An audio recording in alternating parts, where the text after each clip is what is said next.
What is up, everybody? It is Aaron, Ray, and Brendan back again with another episode of Franchise Tag Fantasy Football Podcast. As always, please be sure to hit that subscribe button. We could really use it. We're doing okay, I guess. Mediocre. Ray's the YouTube guy. Ray has all the answers for YouTube. But quarterbacks today, second half, 12 through 1. Let us know what you think about our last quarterbacks video. And if you think I'm stupid for my take on one specific player. The boys let me have it after we got off air and just called me dumb. So, I'm gonna get you a Kirk Cousins lover T-shirt. Hey man, listen, I will proudly burn it to keep myself warm. At least Kirk Cousins will come through for me in the end there. It'd fail then too. So anyways, Ray. Yes, Aaron. How are you? Fantastic. How are you? Oh, I'm peachy. Are you ready to just jump into quarterbacks? There's really no news. Yeah, there's nothing else we could talk about because we already covered the news in the last episode. We recorded this separately. I promise. It's a completely different. Different situation. day. I just happened to be wearing the same shirt and headband. Different day. Yeah, I mean, you only have like 3 headbands anyways, so. That's probably not accurate, but yes. That's probably not accurate, he says. Okay. I have a plethora of them. All right, ready? Let's jump into it. Oh, no. Come on. There we go. So today we're covering 12 through 1, like I already discussed. And at number 12, we have the newest New York Jets quarterback, Aaron Rodgers. Womp, womp, womp. Still sad about it. I'm not sad about it. Not happy about it. I'm just mediocre about it. I'm medium about it. I'm mid about it. Well, I have Aaron Rodgers at 13 in my rankings. I have him at 12. I have him at 11. Okay. All right. Cool. Last year, Aaron Rodgers scored 14.66 fantasy points per game and finished at quarterback 13. I think, as we have seen, last year was definitely a different year for Aaron Rodgers. 350 completions, 64.6% completion percentage, sub 4,000 yards. He only had almost 3,700 yards, 26 touchdowns, and for the second time in his career, double-digit interceptions with 12. Yeah, the era in Green Bay is officially over, but he has a new home with the New York Jets, and quite honestly, I think he will be the greatest quarterback to ever play for that franchise. I think so. He finished as QB 13, which would be the first time he's ever finished outside of the top 12 in a full season. Had career lows in passing yards and had an alarming high in interceptions. So I think the question we have here is, how much does he have left? I think that's what it comes down to. I view him as a safe option if you miss out on one of the top QBs. So in a single QB league, that's what I have for myself. I can see him as the quarterback you take in the 8th round, similar to what you had at Russ last season, but hopefully he's not Russ last season. With the weapons that he has around him, it is comparable to what he had with Devontae and probably a better supporting cast. Okay. I mean, it's exactly what you could say, almost identical to what he had in Devontae, and he literally has the second number 2 again with Allen Lazard. It's like the same thing. Yeah, he's also got a couple other guys like Mecole Hardman. He's got Corey Davis is still there. Hasn't been cut yet. Yeah, I think it'll be a June 1st cut. Probably, but until he's cut, I can't say that he's not there. So, his best supporting cast he's had outside of, 2011, 2012. And Breece Hall? Best defense he's ever had. Yes. On paper. On paper. That's fair. That is true. I don't think he's lost. As Brendan said, I don't think he's lost anything. I think last year was just that year where nothing went right for the Packers. I mean, he's reunited with Hackett, so, I mean, who knows? It could just be, he could go back to being his old self, but I'm not sure. I have him at 12. I think it's just like I'm very safe in that aspect. I could see him finishing a lot lower, but I also see him being a top 10 quarterback again, too. Yeah, I do too. Ray, I left a little snippet in there for you. Did you find it yet? It's an Easter egg. What? I left an Easter egg in the slide for you. Did you find it? No, I didn't. I don't see it at all. Oh, are you talking about this little smiley face down there? The little cryy face emoji? Yeah. Oh. It's for you. That one's for you, big boy. Okay. All right. So at number 11, We have Tua Tagovailoa. I have Tua at 9. Brennan, where do you have him? I have 2 at 11. Ray? I have him at 12, and it makes me so sick to even have him as a quarterback 1. Okay, so last year he finished with 18.3 fantasy points per game, finishing at quarterback 15. That is with all the injuries and sit-outs that he had last year, too. He had 259 completions, 64.8 completion percentage, 3,500 yards, 25 touchdowns, 8 interceptions. I think if he can get, what, he missed 4 games last year? Yeah, 4 or 5. If he gets a full season in and keeping on pace, I think he finishes a top 10 quarterback. He has two of some of the best wide receivers in the NFL. I think he has the best wide receiver tandem in the NFL. It's my honest opinion. Even better than Jamar Chase, T. Higgins? Yeah, I'd have Tyreek Hill and Jalen Waddle. Okay. If I had to pick between the two, I think Tyreek Hill and Jalen Waddle are better than Jamar Chase and T. Higgins in that aspect for fantasy purposes. Not overall skill, fantasy. I can see where you're going with. You're really tossing a coin at this point, honestly. Who do you really want? What do you really like?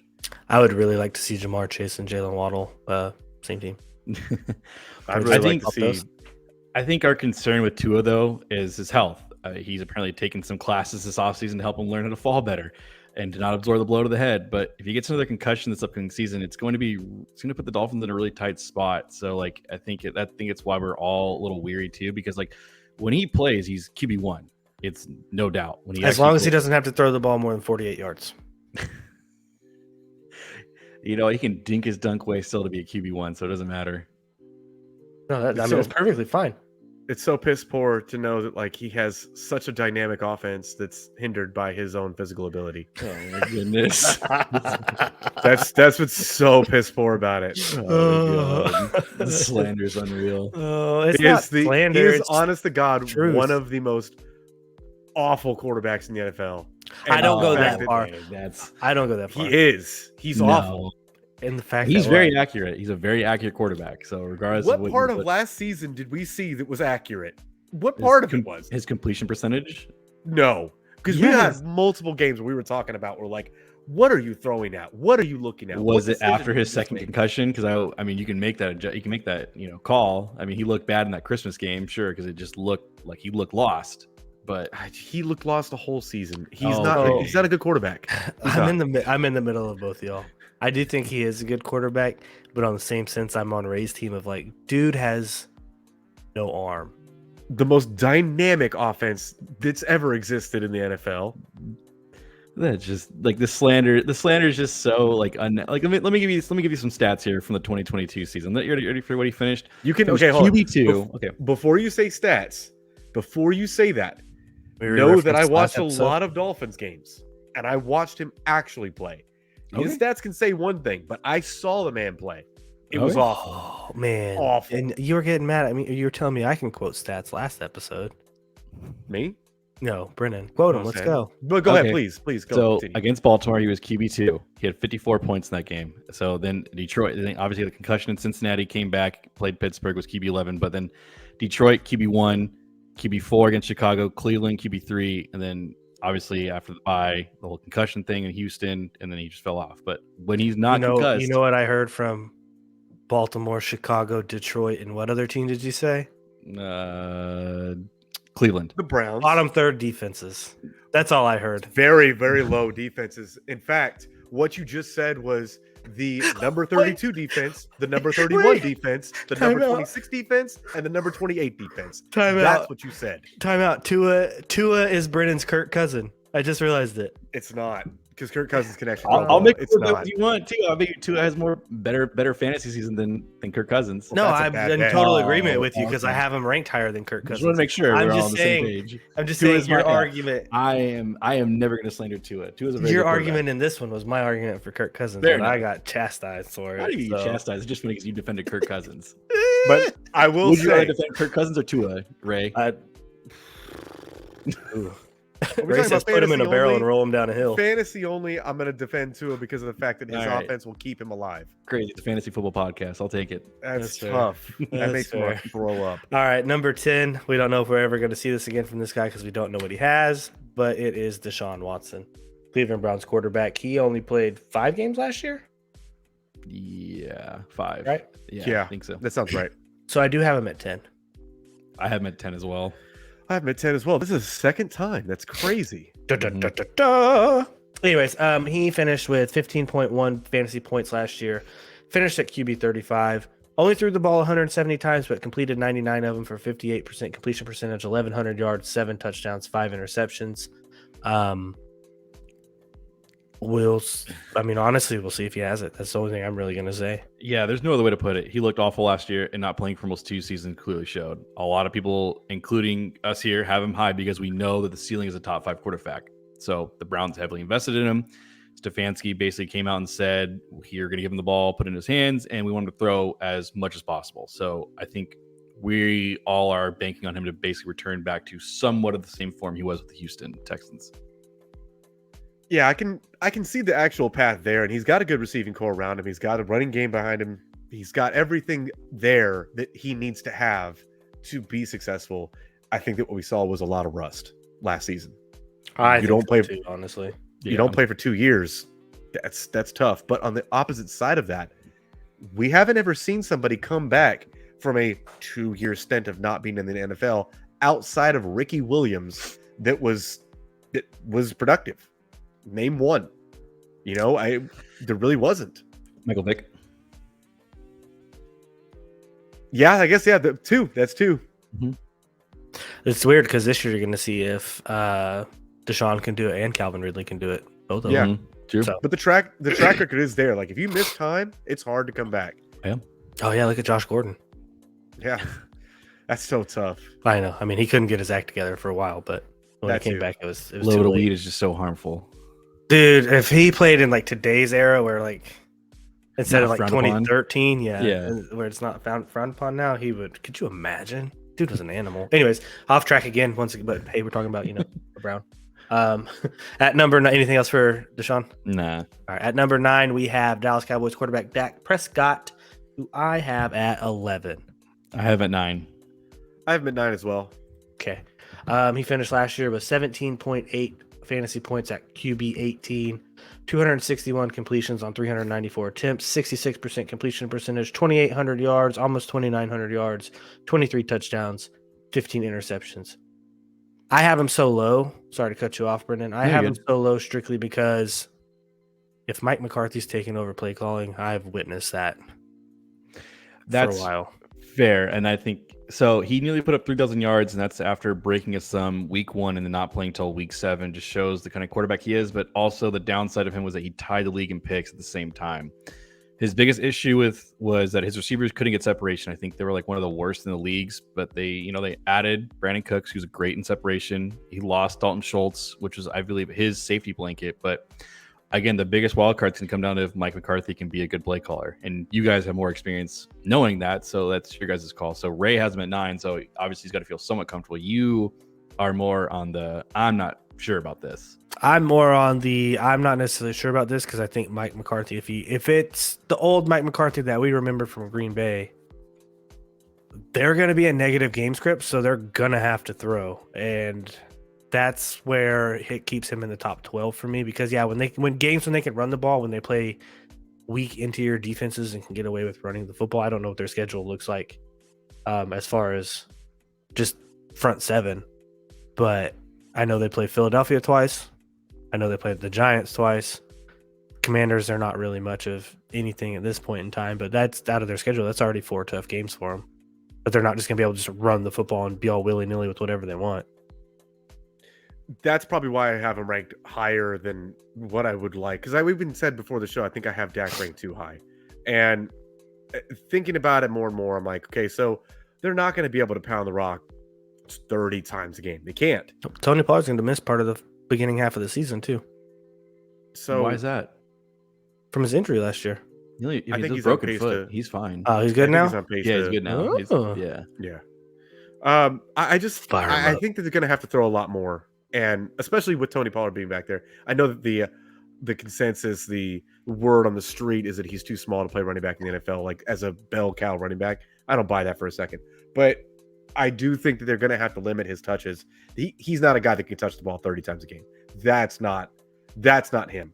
He got his he frame. got career high last year of 15 touches, and if you heard his interview after the game, he was dying. He was like, "Oh my god, it's a lot." And I know that sounds like, "Oh, you should be able to handle that." No, it's the NFL. No, that's dudes are getting into car crashes every play. 30 carries a game is a lot. 25 carries a game is a lot. I mean, realistically, 15 to 17 carries a game. A lot. Total touches is a lot. Yeah. But so that's why I think the Dak is going to be passing the ball a little more. I think he's going to be at the quarterback 9. Fair enough. That's fair. Also, I don't trust. We saw it last year with the Dallas wide receiver core, and all they did was add one piece.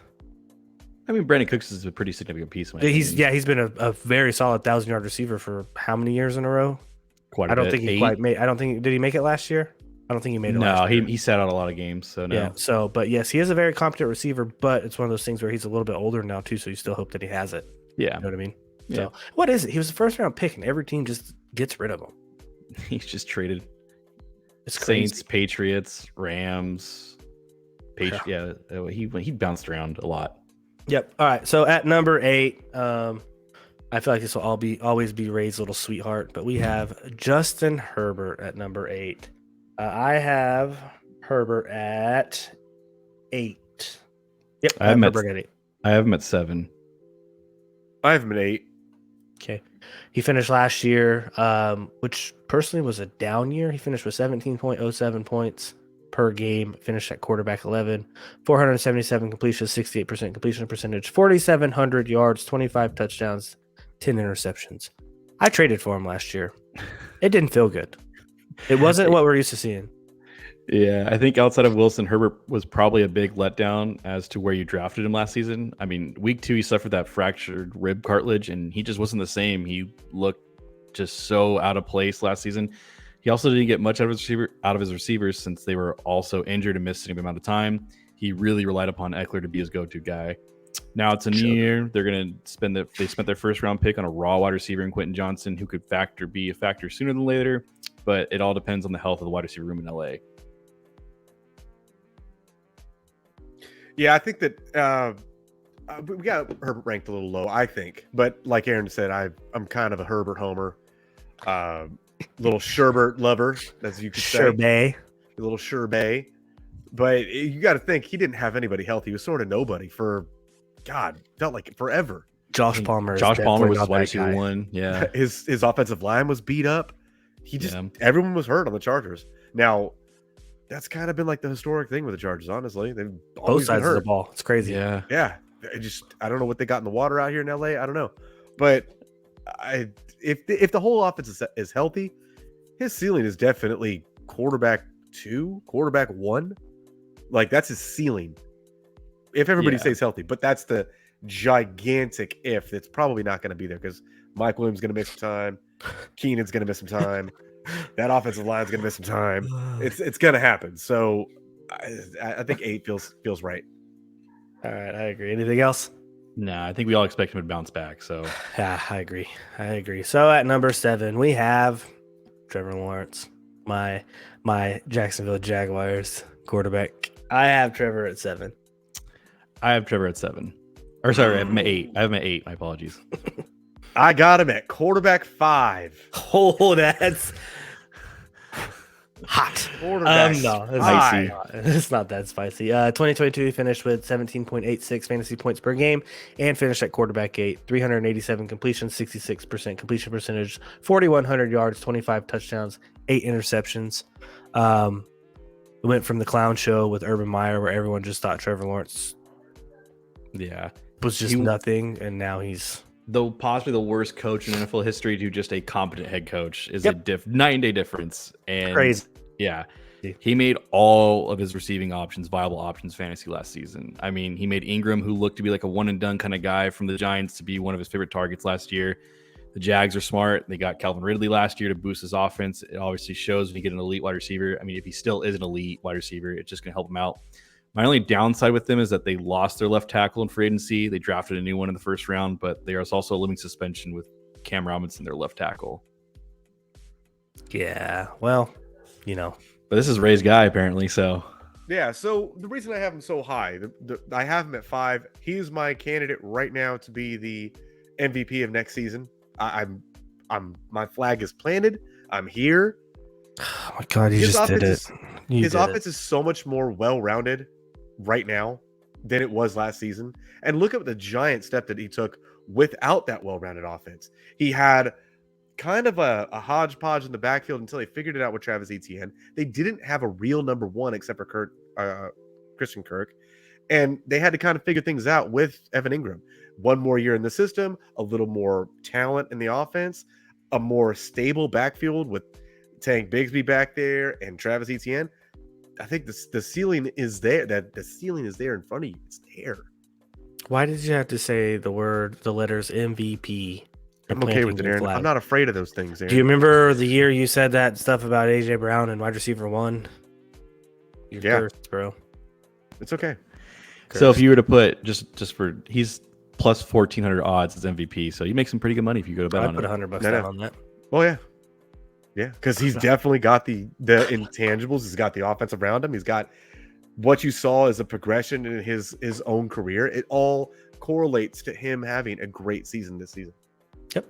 Anything else? No. All right. At number 6, we have Chicago Bears quarterback Justin Fields. I have Justin Fields at number 6. I have him at 6 as well. I'm at 7. Okay. He finished last year with 20.27 fantasy points per game, finished as quarterback 7. 192 completions on 318 attempts, 60% completion percentage, 2,200 yards, 17 touchdowns, 11 interceptions. He's only, and I will preface this starting out, he is only at 6 to me for 2 reasons. 1, he now has DJ Moore. If he can get it anywhere close to him, he'll catch it. And 2, the rushing upside is always going to be there. As I just read the stats off, the rushing is what got him into the top 10 anyways. Yeah. This man finished as high as he did purely because of his rushing, and he had the second most rushing yards by a QB in a single season. So granted, like last year, he had no true playmakers on the offensive side of the ball, and his throwing stat lines weren't all too impressive. I think he was 29th in target percentage and 31st in completion percentage. So, but they went out and got a haul for the first overall pick, which included, just as you alluded to, DJ Moore. So I expect to see a slight decrease in the amount of rushing, but also a better increase in his throwing numbers. I think that what we're hoping to see this season is a progression in his passing, honestly. And it's the crazy thing is that when he was coming out of college from Ohio State, I think everybody was saying like he was a good passer coming out of college.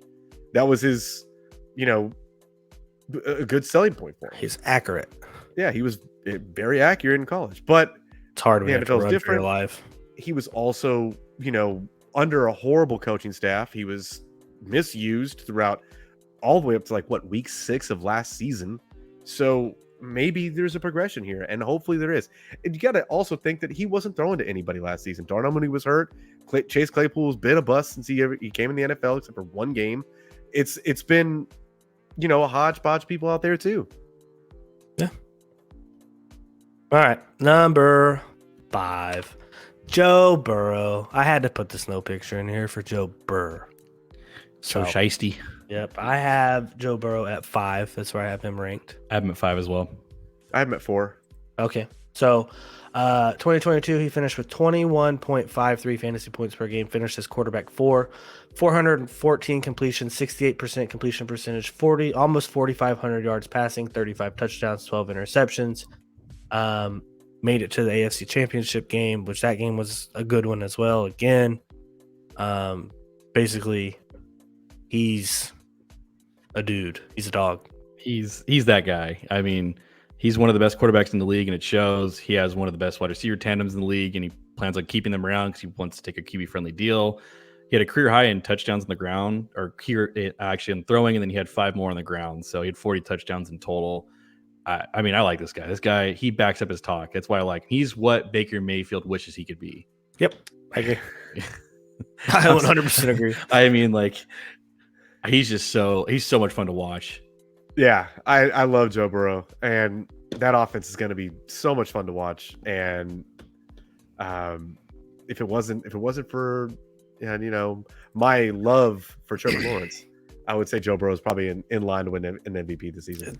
It's crazy to me that Joe Burrow had to transfer out of Ohio State because of Dwayne Haskins and Justin Fields, just to go to LSU to start, win a national championship, and now is a better and be a part of one of the greatest college football teams ever. Yeah, and now is a better NFL quarterback than Justin Fields. I'm not going to talk shit on Dwayne Haskins because tragic end to his life. Yeah, but at number 4, Lamar Jackson. Lamar Jackson's number 4. I have him at number 4.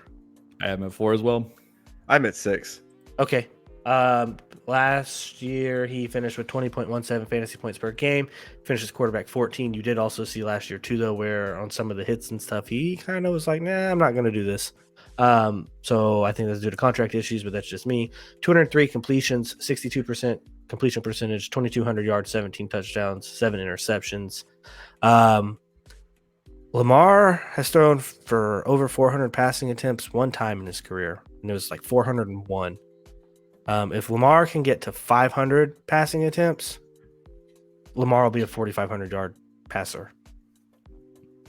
I mean, I think he's in a good spot right now. Obviously, he sat out. I wouldn't say he sat out. I'd say he was injured. I think he would have played if he could have. But regardless, the man is now the highest paid quarterback in the NFL and has new weapons and thankfully a new play caller. The team added Odell. They drafted one of the top wide receivers in the draft and Zay Flowers. So we fully expect him to have career highs in all of his QB stats, maybe besides rushing. But he's got a safe floor in rushing over 1,000 yards, in my opinion. I think when you see a stat line, you got to add 1,000 yards because that dude just always runs no matter what. Yeah, I feel that. I'd say 750 probably, but yeah, just to be super safe. But okay, let's not forget about his number 1 target, Mark Andrews. When Mark Andrews plays, Mark Andrews is tight end 1. Yeah, he's elite. He's there. Some people go, Travis Kelce, whatever. We'll get to it in tight end episode. Shut your mouth. But anyways, Ray? That covered everything I was going to say. Lamar's a dog. That's it. Lamar is a dog. Congrats, Lamar. So let me ask you this: like, do you have it because of his ceiling being at 4? Because I have him at 4 because I think his ceiling this year is no matter what top 5. I think his ceiling's 1. Okay, Lamar's one of those guys that can finish his quarterback 1. And I think his floor is like, I don't know, like QB 7 in my opinion this season. I was going to say 8. Floor. Okay. I was going to say 8. So we're all right there. Yeah. So, but yeah, there's no way, unless barring injury, which no one ever hopes that happens, he'll finish as a top 10 quarterback no matter what. Number 3. Some people might be upset with these top 3 and in the order that they're in. So let's just get to it. Number 3, we have Josh Allen. I have Josh Allen at number 3. I have him at 3 as well. I have him at 2.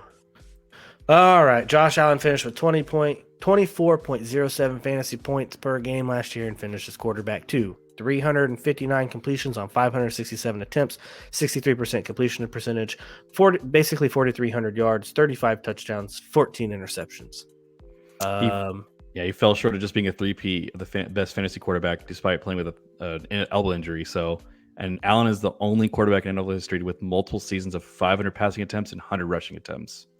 Yeah, he's a beast. He's a beast. I mean, there were comments made this offseason about, he can't rely on him being an athlete anymore, which, I mean, we kind of took that as like, he's not going to rush as much because he can't rely on him just on his rushing ability. So, because obviously his kind of play style will get to him eventually.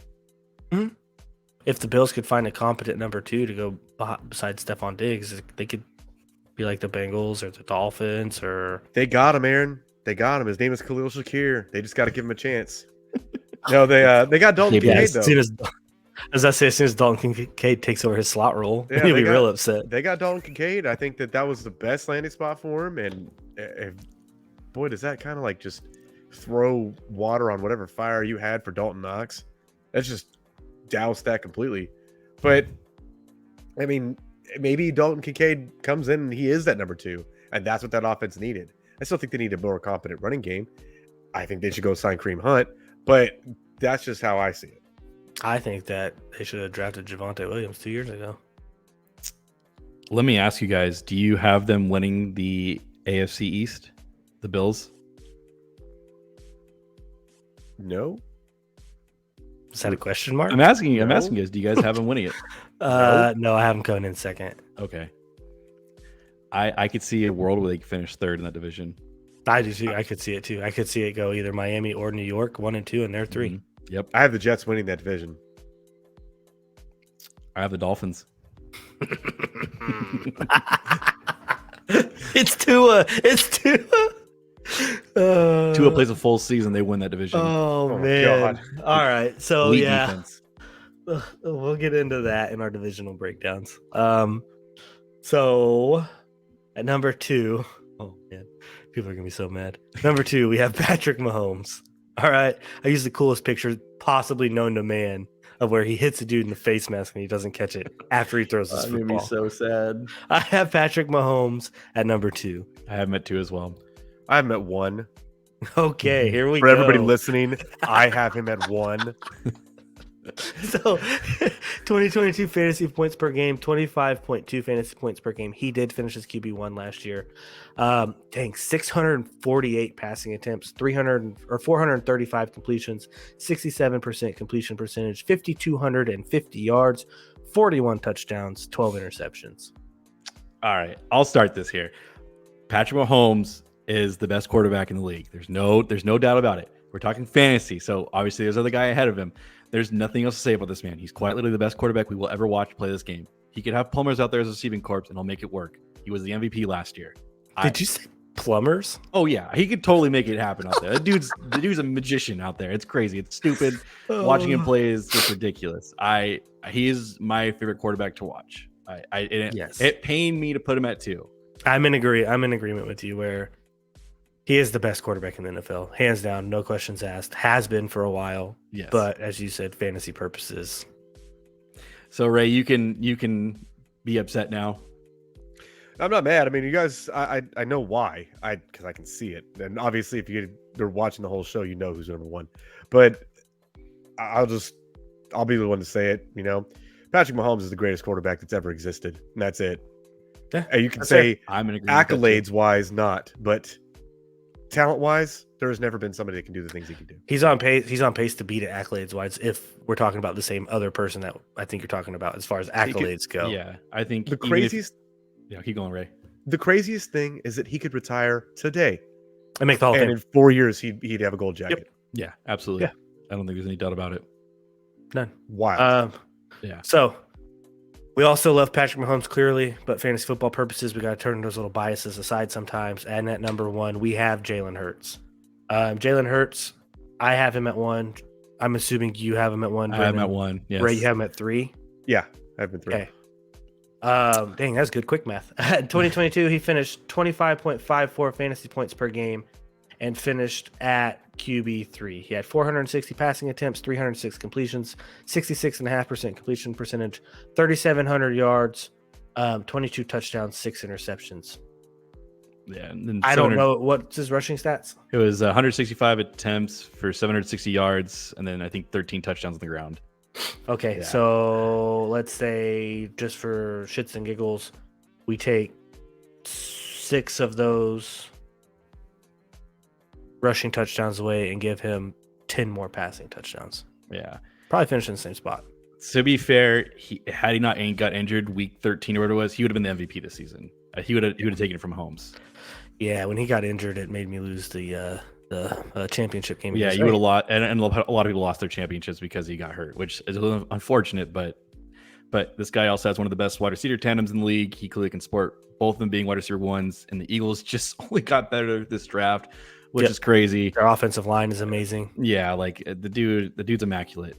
He's the guy you want in the Eagles offense. I mean, obviously you can have AJ Brown, but he's the one you want. Yep. Yeah, my ranking of him being at 3, that's only because the difference in the 1 to 3 for me is very minute. It is. It's not a giant. It'll be less than like 6 fantasy points. I was gonna say it's like less than 10 between 3 and 3. You're comfortable taking the top 3. However you want to place it, you can play it in any order. I'm okay with having either 3 going into it. Yep, that's the tier of those 3, and then there's a tier below that. Yes. Yep. So there's none of them that I don't think eclipse another. So I agree completely. It's just the way that everything shook out. That's pretty much it, right? Yep. Let me ask you guys, who was a quarterback you guys thought would be in the top 24 that didn't? Oh, let me open this back up. No, none of maybe Trey Lance, because he's probably going to have that job for the beginning of the season, and maybe he wins it. But like, Desmond Ridder. I was surprised we had Kenny Pickett all at 24. That was hilarious. Yes, that was what I was. But if you're looking at who's behind him, I couldn't possibly put Ryan Tannehill above him. I couldn't, because I don't even know if he's going to start the whole season. I'm definitely not putting Bryce Thumbs. Honestly, don't hate. Bryce Young was my surprise. I thought he would creep in. Bryce Young's 25 for me. He's 25 for me as well. He's 48 for me. That's just My goodness. stupid. Slander is so dumb. You're gonna regret that. He's So 48 in the CFL. Oh my Oh, god. So from my rankings, there's no one that I had that didn't creep in. I had all of them in the top 24. Just we were different ranges. I didn't, and like Ray said, after looking at the list, I can't put Trey Lance there because we don't know what he is and what we have seen of him. One game was an anomaly with like torrential downpour monsoons, and the next game he got hurt. So you really still haven't seen him. Ryan Tannehill can't do that either. Yeah, it's just I don't. Who's someone in the top 10 that won't be in the top 10? You think at the end of the year, or fall at the end of the season? That'll fall out of our top 10. Yeah, my money would be on Deshaun. My money would be on Dak or Deshaun. Yeah, I think Dak's out of mine. I hate saying Dak because, man, I feel like they're going to have to throw a lot, but Dak probably. All right, fair enough. Fair enough. That's the only one I can think of. Outside of that, I can't. I can't fair enough. All right, guys. As always, please let us know you're just fuming mad hatred. You spew it in the comments about us having Jalen Hurts above Patrick Mahomes. Or, hey, if you're an Eagles fan, come defend us. Tell us why. Let us know who you think should have been in the top 24 if we didn't get it, or even from our previous episode, whoever was 24 through 13, if you think they should be in the top 12 instead of somebody else like me and Kirk Cousins, apparently. That's neither here nor there, though, because now we have a new thing to talk about, which is Tua and Brennan. But anyways, guys, as always, leave a like, rating, comment, subscribe. Hit us up on Twitter. Go subscribe to our TikTok account. And until next time, we will see you